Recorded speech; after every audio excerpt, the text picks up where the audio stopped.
This is the only Olympic event where the rules had to be changed because someone threw too far. But to understand how we got here, we need to go way back to the first throwing spears ever discovered. The earliest evidence of a throwing spear dates back to around 400,000 years ago. 7 spear-like objects were found in a coal mine in Germany. They were made from spruce and averaged around 6.5 feet long. The way they were shaped, with more thickness and weight towards the front, tells us these were designed to be thrown. Tools like this were extremely common because throwing weapons gave hunters reach, power and advantage. After these early javelins came the atlatl. It was basically a simple lever that let you throw a dart or light spear farther and faster, by storing more energy in the motion of the throw. The atlatl massively increased range and power, and was one of the most effective hunting tools of the prehistoric world. Fast forward to the classical age, and we see organised javelin throwing used in warfare. Light infantry in places like Greece and Egypt threw javelins to harass enemy heavy infantry. They softened up enemy formations so their own main troops could move in and engage. Javelin also became a sport. In ancient Greece it was part of the pentathlon at the Olympics, with one event for distance and the other for accuracy. After the Gauls invaded Italy and later sacked Rome, the Roman army changed its whole structure. They moved away from the Greek phalanx and formed a new three-line formation. The first 2 lines had a throwing spear of some kind, but the most famous was the pilum. The pilum was designed in a way that if it stuck into a shield, it was basically impossible to remove. It dragged the shield down, forcing the enemy to drop it. That opened gaps, slowed down shield walls, and made the Romans incredibly effective on the battlefield. In the Dark Ages, javelins were still common. Vikings and Anglo-Saxons used them in shield wall battles. The men behind the front threw spears into the enemy lines, trying to ruin shields and disrupt formations before closing in with axes or swords. Many African kingdoms also used the javelin as a primary weapon, from ancient times right up through the medieval era, with different local styles and tactics. The javelin was revived as a modern sport in Northern Europe around the late 19th century. Early competitions used wooden spears and you weren't allowed to use a run-up. Over time the run-ups got longer and techniques improved.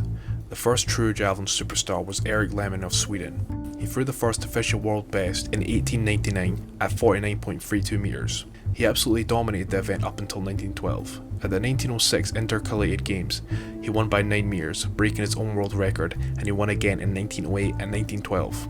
His personal best was 62.32 meters, which became the first official world record.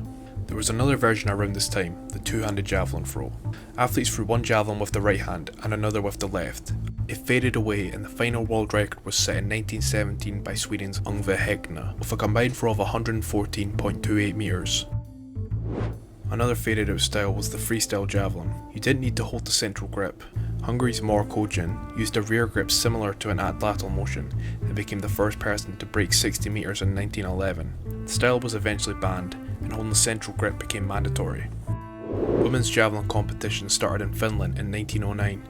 They originally threw the same implement as men, but a shorter and lighter version was introduced in the 1920s. The women's javelin became an Olympic event in 1932 when multi-event winner Mildred Dietrichson won gold. As the sport grew, the rules became standard. The runway was set at 4 meters wide and at least 30 meters long. Men threw javelins about 2.6 to 2.7 meters long, weighing 800 grams, and women threw javelins around 2.2 to 2.3 meters long, weighing 600 grams. In the 1950s, a wild technique appeared, spinning javelin. Athletes rotated one or multiple times like a discus thrower and then released the spear. Throwers like Bud Held reached over 80 meters using this style, but because the release could go badly wrong and throws could fly anywhere, the technique was banned. Bud Held and his brother went on to design the first hollow javelins, originally wood with a steel tip, and later fully metal. These increased distance, but they often didn't stick in the ground. They skidded, which caused problems for measuring. By the 1980s, distances were getting ridiculous. In 1984, Uwe Hahn threw 104.80 meters, a mark that will never be broken because the implement was redesigned. In 1986, the centre of gravity was moved 4 centimeters forward for both men and women. Distances dropped, but javelins landed point down much more reliably. The current men's world record is 98.48 meters, set in 1996 by Jan Zelezny of the Czech Republic, widely considered the greatest of all time. He won 2 Olympic golds and 3 world championships. The women's world record wasn't broken until 2007 by Barbara Špatáková, also from the Czech Republic, with a throw of 72.28 meters, another all-time great with 2 Olympic golds and multiple world titles. The men's Olympic record was set in 2024 by Arshad Nadim.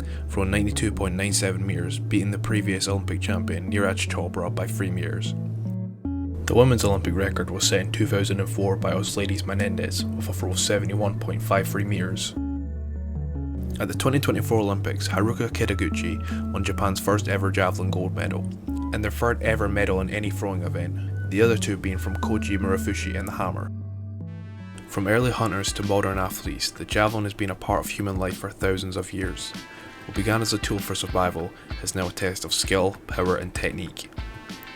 If you enjoyed this episode of Strength History, please consider liking and subscribing as it really helps the channel. Thanks for watching.